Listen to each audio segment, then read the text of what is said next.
Good morning to everyone. Meron akong nabiling black fungus doon sa palengke. Ihahalo ko po ito ng cucumber salad. So, paalsahin ko po ito. Palalakihin natin para makain. Ito ay tinatawag nilang dry fungus dito sa Hong Kong. So, nabili ko po ito ng $30 at mga ganito lang yung gagamitin natin. Isang dakot. So, magpapakulo tayo ng tubig.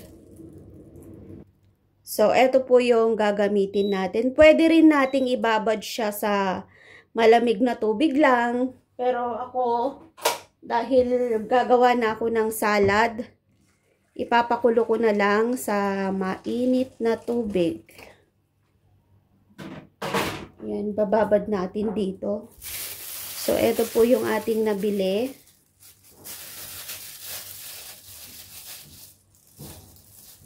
Medyo kumukulo na siya kasi ginamit ko na yung nasa takore namin. So, ganyan po siya. Ayan.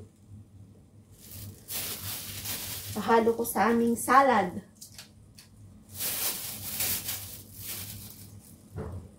So, okay na yan.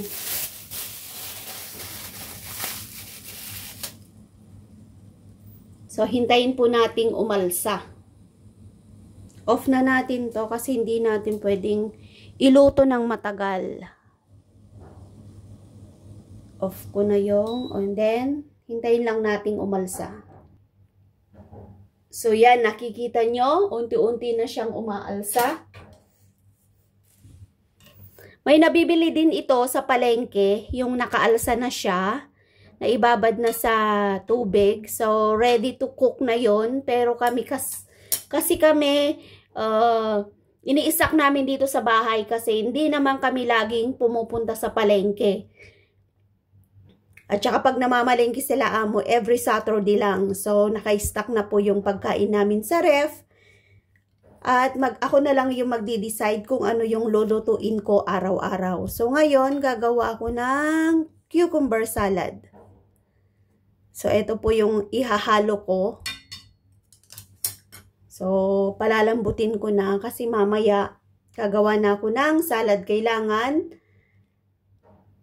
malamig na yung salad natin pag hinain natin sa amo. So, ito po yung ginagamit kong cucumber. Yan, lalagyan ko na ng bawang at saka suka. Tapos yung mga iba't ibang klaseng pampalasa na natin. Meron na akong upload kung gusto nyo makita. Nandyan na rin po sa aking YT. So, balikan na natin yung ating black fungus. So, eto na po siya. Oh, lumaki na siya.